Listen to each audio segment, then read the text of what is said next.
Welcome to Advocate Today. I'm Tracy E. Gilchrist. We're returning to the Outer Banks for season 3, and TV fans are loving what they are seeing so far. I spoke to the young men of the series, Chase Stokes, Jonathan Davis, Rudy Pankow, Austin North, and Drew Starkey, about being back for a third season, class and privilege in the storyline, and more. Congratulations on season 3. And first, I'd like to just go to you, Chase, and ask you a little bit about John B's relationship with his dad and how that's integral to the show. Yeah, I mean, it's been sort of one of the big plot lines for the first 20 episodes, and this relentless pursuit for the 400 million gold, and this idea of what his father was chasing. I think it really just was the encompassment of him trying to find his father, and if he finds these things, then maybe his father's at the end of it. And so, going into this season with the big revelation at the end of the second season, it's kind of this interesting crossroads where he's put a lot of people through a lot of crazy circumstances, and now is he gonna, have all the things that he's been dreaming up? Is his dad gonna be the person that he thought he was, or is he not? Jonathan, I'd love to go with or do you go by JD? I've seen. Yeah, it's Either or. cool. Okay. Either or. I Let's like call both. it JD. Yeah. Well, Yeah. I want to stick a little bit with the idea of kind of family, and the Pogues are a family, a chosen family. And would you talk a little bit about the importance of having that in friend groups? Yeah, it's especially with these kids, coming from they all come from similar backgrounds, and they call themselves a throwaway fish for a reason. They feel isolated and outcast, and like nobody understands them. And when you have a group of people that come together and can understand each other and celebrate their faults along with their greatnesses too, that's all anybody really wants is a group of people that you can be around that can take your bad with your good, and just you can do things together with fun things. It doesn't matter if you all have similar interests or not. It's just you are there to support each other, and you're there to be each other's found family.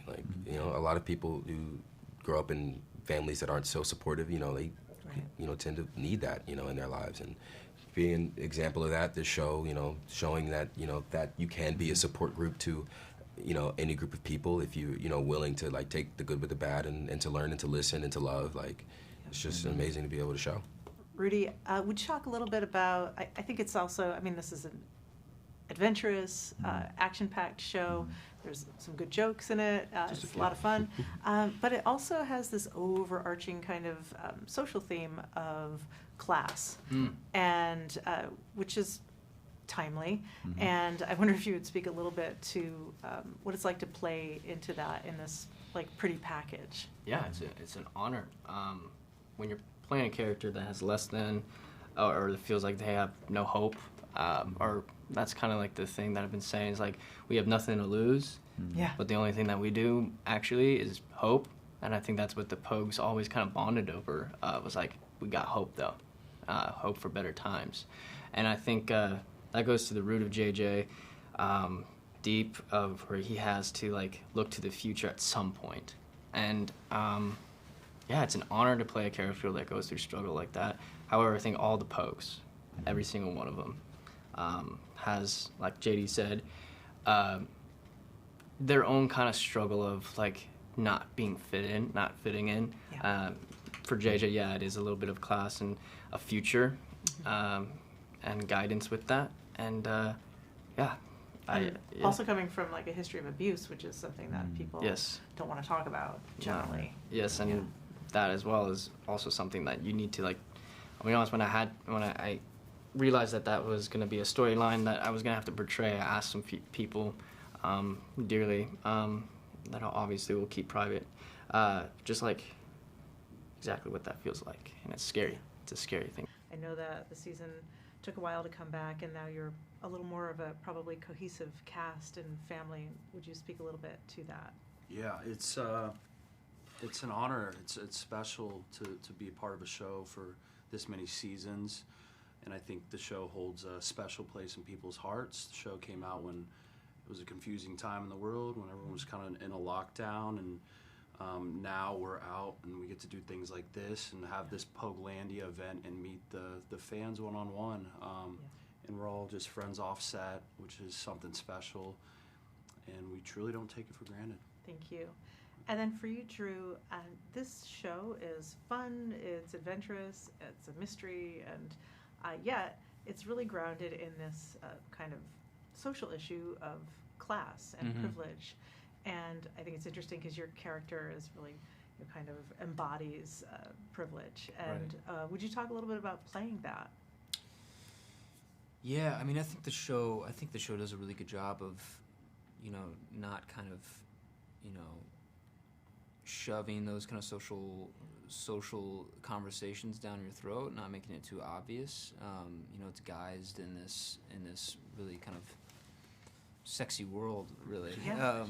But yeah, I mean, it's really interesting to play, the polar opposites.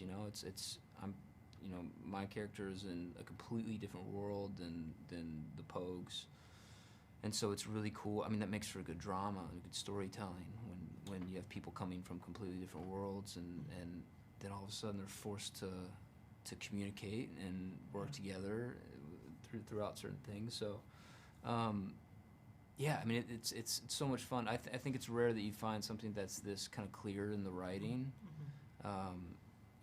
But still has like an underlaying of like complexity, and these characters are really fleshed out, and we get to play around with them and explore. So, And then Austin, I just wanted to ask you, I got a laundry list of spoilers to not ask about, but I wonder if you could tease a little bit about what's happening for Topper this season. Yes, there's some redemption, I'd say, in the beginning of the season. I can tell you that, Topper and Sarah get to have a moment back together, and like season 2 is left off where doesn't know where she went, if she's okay, what's going on, and I think just her being back in the Outer Banks and having that moment of like, glad you're okay, I just want the best for you, I want you to be happy, just a sense of selflessness and love for her, and we're past the high school drama and the controlling, angry Topper that you saw in the first season. So I'm excited for people to see the development. Yeah, great. Thank you. And then also for you, Drew, what can you tease about Rafe? He's got a lot going on this season. yeah, a lot going on, which is, a lot of long days shooting. It's fun. I mean, I think this season you're going to see Rafe in a place, kind of uncharted waters, a place that he hasn't been in before. Kind of breaking from the dependency of his family and trying to understand his identity in a way that he hasn't before. So he's kind of alone, and he's trying to gain some independence, some freedom. So yeah, I mean, it's been nice to play. It brings up different colors and different layers that you get to kind of dive into. So yeah, it was different, but it was fun. Would you talk a little bit about the role of family in the show? I think family is really intertwined with the idea of legacy in this show. A lot of these characters, a lot of the parental figures, have some type of idea of the direction they want their children to inhabit and go. And I mean, I think that's universal for everyone, but it's very heightened in this show, which is good. It creates a lot of pressure. Rafe is constantly feeling the pressure from his family legacy, as well as John B. He's feeling the pressure from this legacy his father has kind of carved the path for. So it's interesting to see, again, going back to class, seeing people from totally opposite worlds still dealing with the same issues. And it all stems from daddy issues. There's a lot of daddy issues in this. So yeah. Pretty universal. Yeah. Thanks so much to the actors of Outer Banks for stopping by. The show has taken off since premiering in 2020, and I'm so happy about its success. Season 3 of Outer Banks is streaming now on Netflix. You can visit the Advocate channel wherever you stream for more of my full interviews. I'm Tracy E. Gilchrist. I'll see you next time.